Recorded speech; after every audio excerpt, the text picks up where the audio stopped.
the fourth wave, positive psychology. So as you know from this presentation, our main focus is positive psychology. And we talked about the evolution of positive psychology and kind of the influences from the different waves of psychology throughout past several centuries. And now we're finally here to positive psychology. Positive psychology was influenced quite a bit by the humanistic approach, which took a lot of influence from religion, from William James, from philosophy, from virtues. It took a lot of those very core things and then started to apply that with the new developments of behavioral psychology, cognitive psychology, social psychology. Took a lot of little bits and pieces and kind of morphed them into positive psychology that focused more on well-being, a positive outlook, excitement, cheerfulness, mindfulness, meaning of life satisfaction. It tries to not think of how do we fix what's broken. It tries to think of how do we encourage people to use their strengths and use their own positivity and their own mind and their own body to really build their own positive emotions. Not happiness. Happiness is hard to, it's a subjective measurement. There is, you'll look online and so many Google searches are how to be happier, how to be happy, and there is no right way. But positive psychology wanted to focus on how to be happier without just striving for that goal of being happy. Because what's the end goal? You're never always happy, but you can be satisfied with your life. You can have life satisfaction. You can have, you can be content. You can have a good life, but not be happy all the time. And so the strive to always be happy is not the focus of positive psychology. And so since the founding of positive psychology, so much has been tied into positive psychology. So I have a whole textbook that's quite large about positive psychology, and it's impressive to me how much it ties in from previous approaches.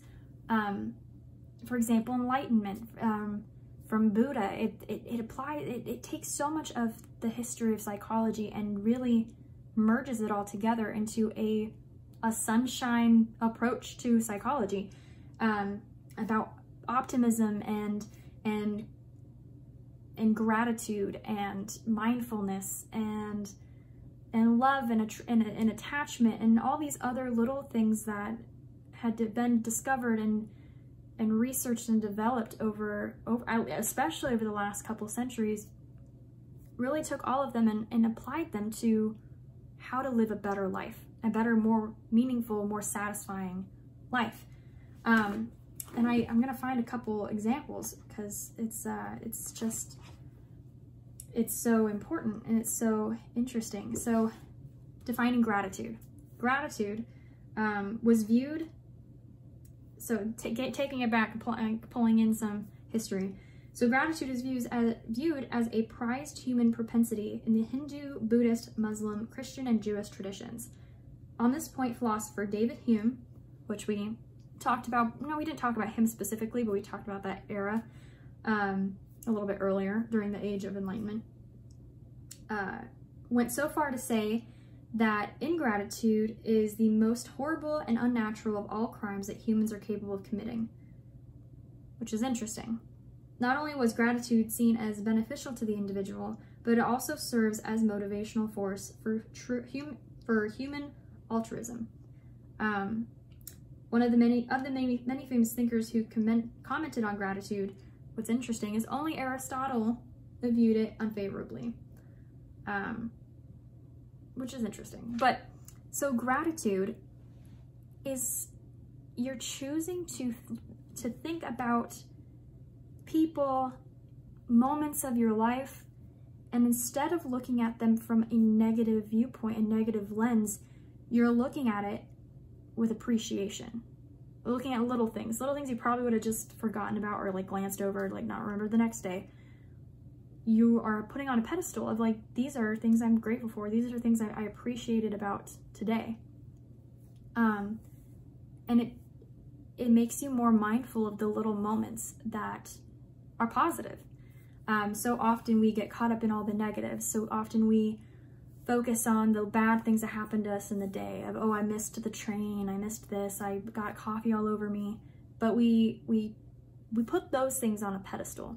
And positive psychology wanted to kind of change the way we think, which isn't a new thing.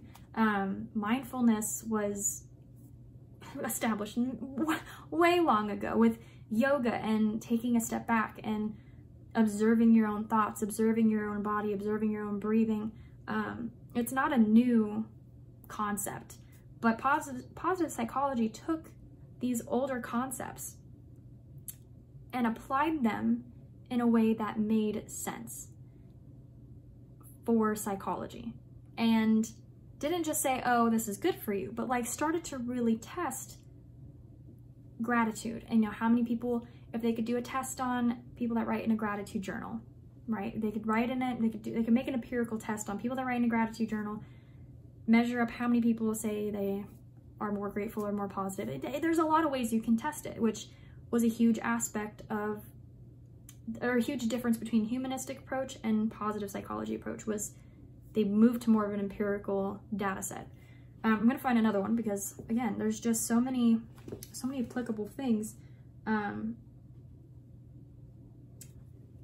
They talk about attachment being specifically important. Capitalizing on positive events, which, like I said earlier, gratitude. So during most of the 20th century, research into relationships focused on negative or adversive processes, such as resolving conflict and dysfunctional communication. With positive psychology and this new concept, psychologists were starting to highlight the role of positive relationship behaviors that often have been overlooked. It's insane. It's crazy. We as humans look at the negatives, the abnormal, the bad, the areas where we can be critical of ourselves more often than we look at the positive things. And positive psychology is just attempting to understand how changing that behavior, that cognitive behavior and physical behavior, can change the way we look at life and approach our own happiness and our own self and our own life satisfaction.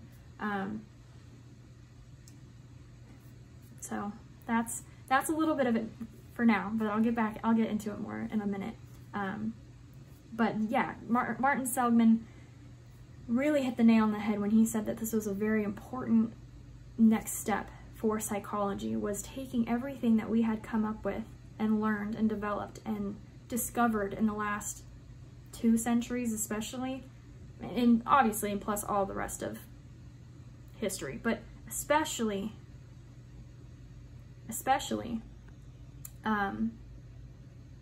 the last couple centuries, because that was when it really took off. People were, the Age of Enlightenment, where they started questioning, they wanted to understand, they wanted to find truth and reality, and it really took off. So he suggested everyone take all of this information and apply it to a concept, an approach that didn't focus on the negatives, but focused on human strengths of character, determined, like the people that are determined, resilience. It's anybody that studies positive psychology is going to come out of it feeling a little bit more on top of the world, optimistic than they were before. And that, I think, is one of the most beautiful things about positive psychology, that you don't get with a lot of other fields of psychology.